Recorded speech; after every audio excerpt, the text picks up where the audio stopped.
tem um deste? Sou louca pelo meu. Na verdade, adoro todas as minhas coisas. Já se perguntou de onde vêm todas as coisas que compramos e para onde vão quando nos desfazemos delas? Não conseguia deixar de pensar nisso, por isso quis saber mais sobre o assunto. E os livros diziam que as coisas se deslocam ao longo de um sistema. Da extração, para a produção, para a distribuição, para o consumo e para o tratamento de lixo. Isso tudo se chama a economia de materiais. Bem, estudei um pouco mais. Eu passei 10 anos viajando pelo mundo atrás de pistas de onde vêm as nossas coisas e para onde vão. E sabe o que eu descobri?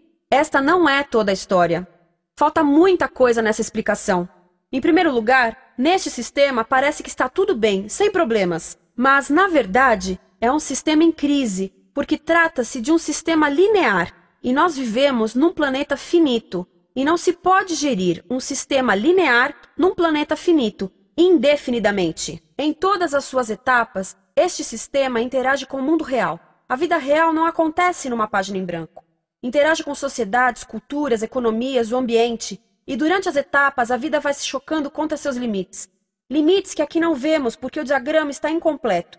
Então, voltemos atrás para preencher alguns espaços e ver o que falta. Uma das coisas mais importantes em falta são as pessoas. Sim, pessoas. As pessoas vivem e trabalham em todas as etapas desse sistema, onde algumas são um pouco mais importantes que outras. Algumas têm maior poder de decisão. Quem são elas? Comecemos pelo governo. Meus amigos dizem que eu devia usar um tanque para simbolizar o governo, e isso é uma realidade em muitos países, e cada vez mais também no nosso. Afinal, mais de 50% dos nossos impostos vão para os militares. Mas vou usar uma pessoa para simbolizar o governo, porque acredito nos valores e na visão de que o governo deve ser das pessoas, pelas pessoas, para as pessoas. A função do governo é olhar por nós, cuidar de nós. Esse é o seu trabalho. Depois vem as corporações. O que leva as corporações a parecerem maiores que o governo é porque elas são maiores que o governo. Atualmente, entre as 100 maiores economias da Terra, 51 são corporações. À medida que as corporações foram crescendo, em tamanho e poder, assistimos a uma pequena mudança no governo, como se estivessem mais preocupados com o bem-estar deles do que com o nosso. Muito bem, então vejamos o que mais falta nessa imagem. Começaremos pela extração, que é uma palavra pomposa para exploração de recursos naturais, que por sua vez é uma palavra pomposa para destruir o planeta. A verdade é que cortamos as árvores, arrebentamos as montanhas para extrair os metais, consumimos toda a água e exterminamos os animais. Aqui enfrentamos o nosso primeiro limite. Estamos ficando sem recursos naturais. Estamos utilizando demasiados materiais. Sei que isto pode ser difícil de ouvir, mas é a verdade. Por isso temos que lidar com isso. Durante apenas as 3 últimas décadas, foram consumidos 33% dos recursos naturais do planeta. Desapareceram. Cortamos, minamos, perfuramos e destruímos o planeta tão depressa que estamos debilitando a capacidade do planeta para sustentar o nosso modo de vida. Aonde eu vivo, nos Estados Unidos, resta-nos menos de 4% da nossa floresta original. 40% dos cursos de água estão impróprios para o consumo. E o nosso problema não é apenas estarmos utilizando demasiados recursos, mas o fato de estarmos utilizando mais do que a nossa parte. Temos 5% da população mundial, mas usamos 30% dos recursos mundiais. Se todos consumissem ao ritmo dos Estados Unidos, precisaríamos de 3 a 5 planetas. E sabem uma coisa? Só temos um. Então, a resposta do meu país a essa limitação é simplesmente ir tomar dos outros. Este é o terceiro mundo, que alguém dirá tratar-se apenas de uma expressão para designar o local para onde foram as nossas matérias-primas. E o que é que acontece? A mesma coisa, destruição do local. 75% das zonas de pesca do planeta estão sendo exploradas ao máximo ou além da sua capacidade. Desapareceram 80% das florestas originais do planeta. Só na Amazônia perdemos 2.000 árvores por minuto. O equivalente a um campo de futebol por minuto. Então, e as pessoas que vivem aqui? Bem, de acordo com esses sujeitos, eles não são donos desses recursos, mesmo que vivam lá há gerações. Não são donos dos meios de produção, nem compram muitas coisas. Nesse sistema, quem não possui nem compra muitas coisas não tem valor. A seguir, as matérias-primas seguem para a produção, aonde utilizamos energia para misturar químicos tóxicos com recursos naturais para produzir produtos contaminados com tóxicos. Há atualmente no comércio mais de 100.000 químicos sintéticos. Apenas um punhado foi testado para avaliar o seu impacto na saúde, e nenhum foi testado em relação aos impactos sinérgicos na saúde, ou seja, a interação com todos os outros químicos aos quais estamos expostos diariamente. Por isso, desconhecemos o impacto total deles na saúde e no ambiente. Mas sabemos uma coisa: os tóxicos entram e saem. Enquanto continuarmos a introduzi-los nos nossos sistemas de produção industrial, continuaremos a inserir esses tóxicos nos produtos que levamos para nossas casas, trabalho e escolas, e claro, para nossos corpos. Como os BFRs, ou retardantes de incêndio à base de brometo, que tornam as coisas mais resistentes ao fogo, mas são super tóxicos. São neurotóxicos, ou seja, tóxicos para o cérebro. O que é que estamos fazendo usando esses químicos? Apesar disso, os usamos em nossos computadores, eletrodomésticos, sofás, colchões e até alguns travesseiros. Sim, pegamos nossos travesseiros, os revestimos com neurotoxinas, levamos para casa e dormimos por 8 horas com eles. Não sei, mas acho que num país com tanto potencial, poderíamos ter uma maneira melhor de evitar que as cabeças peguem fogo à noite. Sabia que essas toxinas vão se acumulando ao longo da cadeia alimentar e se concentram nos nossos corpos? Sabe qual é o alimento do topo da cadeia alimentar com o nível mais elevado de químicos tóxicos? O leite materno.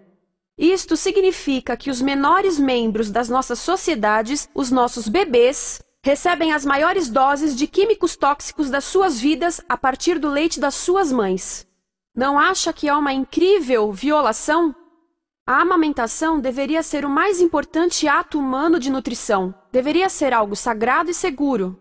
A amamentação continua a ser o melhor e as mães devem amamentar, mas nós deveríamos proteger esse ato. Eles deviam protegê-lo. Eu pensava que zelavam pelos nossos interesses. As pessoas que mais sofrem com esses produtos químicos são os trabalhadores das fábricas. Muitos são mulheres em idade reprodutiva que trabalham com toxinas que afetam a gestação, carcinogênicos e muito mais. Agora eu pergunto: que tipo de mulher em idade reprodutiva trabalharia no emprego deste, exposta a estas toxinas, a não ser uma mulher sem outra alternativa?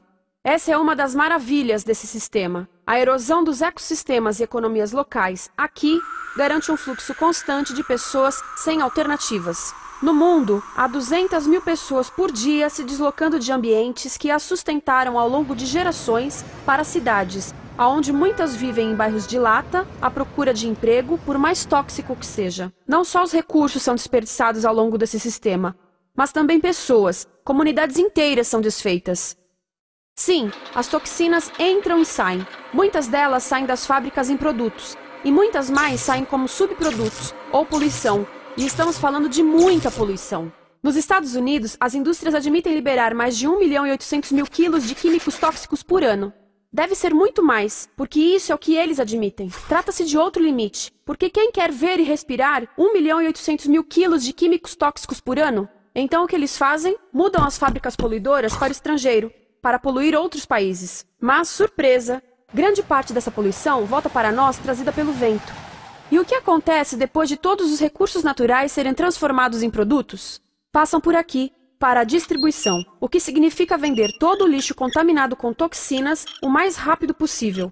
Aqui, o objetivo é manter os preços baixos, com as pessoas comprando os produtos em constante movimento. Como eles mantêm os preços baixos? Pagam salários baixos aos trabalhadores das lojas e restringem o acesso aos seguros de saúde sempre que podem. Tudo se resume em exteriorizar os custos. O verdadeiro custo da produção não se reflete no preço.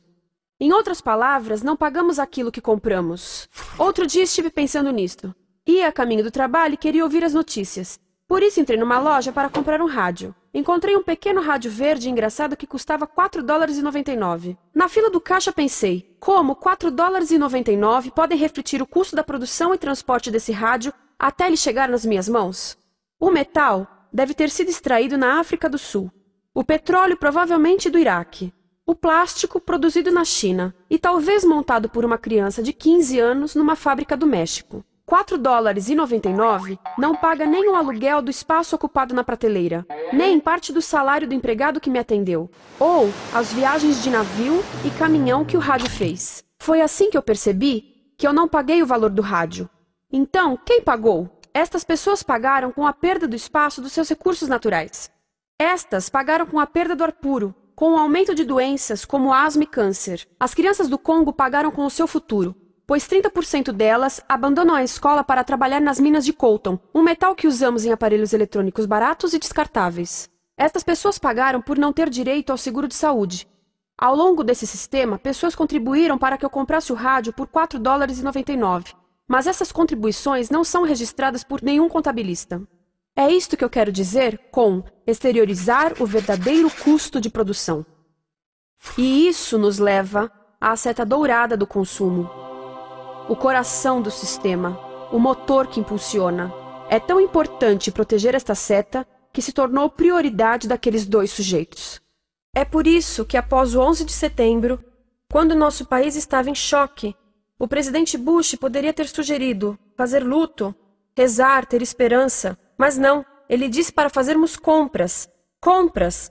Nos tornamos uma nação de consumidores. Nossa principal identidade passou a ser de consumidores. Não mães, professores, agricultores, mas consumidores. Nosso valor é medido e demonstrado pelo quanto contribuímos para esta seta. Quanto consumimos. Não é isso que fazemos? Compramos, compramos, compramos. Manter os produtos circulando. E como circulam? Sabe qual a porcentagem dos produtos que circulam através desse sistema que ainda são usados 6 meses depois da venda na América do Norte? 50%? 20%? Não, 1%. 1. Em outras palavras, 99% das coisas que nós cultivamos, processamos, transformamos, 99% das coisas que percorrem o sistema são lixo em menos de 6 meses. Como é que podemos gerir um planeta com esse nível de rendimento? Mas não foi sempre assim. Hoje, o consumidor médio americano consome o dobro que há 50 anos. Pergunte à sua avó. No tempo dela, a boa gestão, a engenhosidade e a poupança eram valorizados. Então, como é que isso aconteceu? Bem, não aconteceu simplesmente. Foi planejado. Pouco depois da Segunda Guerra Mundial, estes sujeitos estudavam a forma de impulsionar a economia. O analista de vendas Victor Lebow articulou a solução que se tornaria a norma de todo o sistema. Ele disse: a nossa enorme economia produtiva exige que façamos do consumo a nossa forma de vida, que tornemos a compra e uso de bens em rituais, que procuremos a nossa satisfação espiritual, a satisfação do nosso ego no consumo. Precisamos que as coisas sejam consumidas, destruídas, substituídas e descartadas a um ritmo cada vez maior. O conselheiro econômico do presidente Eisenhower disse: o principal objetivo da economia americana é produzir mais bens de consumo. Mais bens de consumo? O nosso principal objetivo? Não é providenciar cuidados médicos, ou educação, ou transportes seguros, ou sustentabilidade, ou justiça? Bens de consumo? Como é que eles nos fizeram adotar esse sistema de forma tão entusiástica? Bem, 2 das suas estratégias mais bem-sucedidas são a obsolescência planejada e a obsolescência perceptiva. A obsolescência planejada é uma outra forma de dizer criado para ir para o lixo. Eles fazem as coisas de modo que sejam inúteis tão rápido quanto possível para jogarmos fora e voltarmos a comprar. Isso é óbvio em sacolas ou copos de plástico, mas verifica-se isso em coisas maiores como esfregões, DVDs, máquinas fotográficas, churrasqueiras, quase tudo, até computadores. Já reparou que quando compra um computador, a tecnologia muda tão rápido que em poucos anos se torna quase um impedimento para a comunicação? Fiquei curiosa e abri um desses computadores para ver o que tinha dentro, e descobri que a peça que se muda a cada ano é apenas uma pecinha no canto. Mas não se pode mudar apenas essa peça, porque cada nova versão tem um formato diferente. Tem que jogar tudo fora e comprar um novo. Estive lendo sobre o design industrial da década de 50, quando a obsolescência planejada começou a aparecer. Esses designers eram muito claros sobre o assunto. Chegavam a debater quão rápido conseguiam que um aparelho avariasse, mas de modo que o consumidor mantivesse fé suficiente para ir comprar outro. Foi tão intencional, mas as coisas não avariam suficientemente rápido para manter essa seta funcionando. Por isso existe também a obsolescência perceptiva. A obsolescência perceptiva nos convence a jogar fora coisas que ainda são perfeitamente úteis. Como fazem isso? Mudam a aparência das coisas. Por isso, se comprou suas coisas há alguns anos, todos percebem que você não tem contribuído para essa seta. E como o nosso valor depende da nossa contribuição para essa seta, isso pode ser embaraçoso. Por exemplo, se eu tiver o mesmo monitor de computador gordo e branco na minha mesa por 5 anos e a minha colega tiver comprado um computador novo, ela vai ter um monitor plano brilhante que combina com o computador, com o celular e até com as canetas. Ela parece estar operando uma nave espacial e eu pareço que tenho uma máquina de lavar na mesa. A moda é outro bom exemplo. Já se perguntou por que os saltos dos sapatos das mulheres passam de largos para finos num ano e no próximo de finos para largos? Não é por haver um debate sobre qual deles é mais saudável. É porque usar saltos largos num ano de saltos finos mostra que você não contribuiu recentemente para a seta. Por isso não vale tanto quanto a pessoa com saltos finos ao seu lado, ou em um anúncio. É para comprarmos sapatos novos. A publicidade e a mídia em geral têm um papel importante nisto. Cada um de nós nos Estados Unidos é bombardeado com mais de 3.000 anúncios por dia. Vemos mais publicidade num ano do que as pessoas há 50 anos viam em toda a vida. Qual é o objetivo de um anúncio se não nos fazer infelizes com o que temos?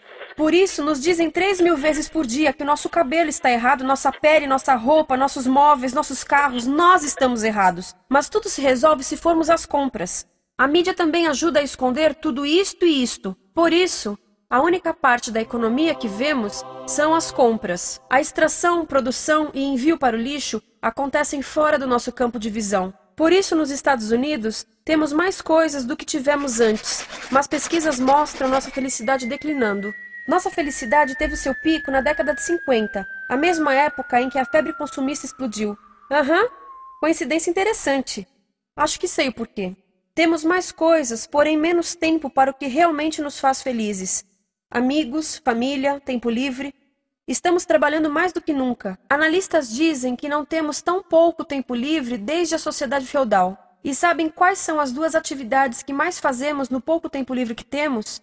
Ver televisão e fazer compras. Nós, americanos, passamos 3 a 4 vezes mais tempo comprando do que os europeus. Assim, nessa situação ridícula, vamos trabalhar talvez em 2 empregos, e quando chegamos em casa exaustos e sentamos no sofá novo para ver televisão, os anúncios dizem que não prestamos, então vamos às compras para nos sentirmos melhor. Depois trabalhamos mais para pagar o que compramos e chegamos em casa mais cansados, vemos mais televisão que nos diz para fazermos compras outra vez. E estamos nesse ciclo de trabalhar, ver, comprar, e podíamos simplesmente parar. Então, no final, o que acontece a todas essas coisas que compramos? Nesse ritmo de consumo, não cabe tudo em casa, apesar do tamanho médio das casas ter duplicado nesse país desde os anos 70. Vai tudo para o lixo, e isso nos leva ao tratamento do lixo. Essa é a parte da economia de materiais que conhecemos melhor, porque nós temos de levar o lixo até a esquina. Cada americano produz 2 quilos de lixo por dia, o dobro do que fazíamos há 30 anos. Todo esse lixo ou é despejado num aterro, que é um grande buraco no chão, ou ainda pior, primeiro é incinerado e depois despejado no aterro. As duas formas poluem o ar, o solo, a água, sem esquecer que alteram o clima. A incineração é realmente ruim. Lembra daqueles tóxicos da fase da produção? Bem, queimar o lixo libera esses tóxicos no ar. Pior ainda, produz supertóxicos novos, como a dioxina. A dioxina é a substância mais tóxica feita pelo homem, e os incineradores são a principal fonte de dioxina. Isso significa que podemos parar a principal fonte da mais tóxica substância conhecida e feita pelo homem, simplesmente parando de queimar o lixo. E podemos parar hoje. Algumas empresas não querem criar aterros e incineradores aqui. Por isso, também exportam os resíduos. Então, e a reciclagem? A reciclagem ajuda? Sim, a reciclagem ajuda. Ela reduz o lixo nessa extremidade e depois reduz a pressão para minerar e colher mais nessa extremidade. Sim, todos devemos reciclar, mas reciclar não é o suficiente. Reciclar nunca será suficiente, por 2 razões. Primeiro, o lixo que vem das nossas casas é apenas a ponta do iceberg. Para cada saco de lixo que deixamos na esquina, 70 sacos de lixo são criados anteriormente, só para fazer o lixo desse saco que deixamos na esquina. Assim, mesmo que pudéssemos reciclar 100% do lixo das nossas casas, não se chegaria ao coração do problema. Além disso, grande parte do lixo não pode ser reciclado, ou porque contém demasiados tóxicos, ou porque é criado de início para não ser reciclável, como aquelas caixas de suco, que têm as camadas de metal, papel e plástico, todas coladas. Não dá para separar essas camadas para reciclá-las. Como se vê, é um sistema em crise. Por todo o percurso, estamos batendo em limites, do clima em mudança ao decréscimo da felicidade. Simplesmente não está funcionando. Mas a parte boa de um problema tão generalizado é haver tantos pontos de intervenção. Há pessoas trabalhando aqui salvando florestas, e aqui na produção limpa. Pessoas trabalhando em direitos do trabalho, em comércio justo, em consumo consciente, no bloqueio de aterros e incineradores. E muito importante, em recuperar o nosso governo, para que seja realmente pelas pessoas e para as pessoas. Todo esse trabalho é criticamente importante, mas as coisas vão realmente começar a se mover quando enxergarmos as ligações, quando enxergarmos o panorama geral. Quando as pessoas ao longo do sistema se unirem, poderemos reivindicar e transformar esse sistema linear em algo novo, um sistema que não desperdice recursos ou pessoas, porque aquilo de que precisamos nos livrar é da antiga mentalidade de usar e jogar fora. Há uma nova escola de pensamento nesse assunto, e é baseada em sustentabilidade e equidade, química verde, zero resíduos, produção em ciclo fechado, energia renovável, economias locais vivas, já está acontecendo. Há quem diga que é irrealista, idealista, que não pode acontecer. Mas eu digo que quem é irrealista são os que querem continuar pelo velho caminho. Isso é que é sonhar. Lembre-se que a velha forma não aconteceu por acaso. Não é como a gravidade que temos que conviver. As pessoas a criaram, e nós também somos pessoas. Por isso vamos criar algo novo.